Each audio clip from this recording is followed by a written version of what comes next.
Et coucou les écrans. Déjà, pourquoi ce format? Parce que je suis rentré hier de Bordeaux. Ensuite, j'ai direct enchaîné ce matin avec un rendez-vous. Donc, je suis parti de chez moi et je suis allé directement au bureau. Donc, j'ai laissé mon matos chez moi. Il faut que j'aille le récupérer. Donc, j'ai pas la caméra normale pour faire ces petites capsules.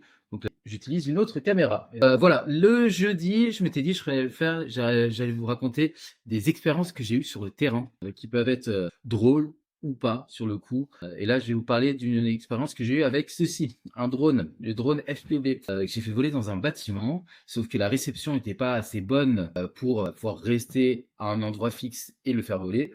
Donc la solution que j'ai trouvée, c'était d'être sur une chaise roulante, parce que bien sûr, important, le drone FPV, tu as des lunettes, donc tu ne vois pas ce que tu fais, tu vois ce que voit le drone. Donc, la solution que j'avais trouvée pour avoir la réception, c'était de me poser sur une chaise roulante comme celle-ci et tout en pilotant, quelqu'un me poussait dans le bâtiment pour suivre approximativement le drone sans être dans le champ de vision de ce drone. Là, est-ce que l'idée était bonne sur le papier? Oui. Est-ce qu'elle a fonctionné? Moyennement oui, on va dire, même si le drone a perdu une hélice dans ce tournage.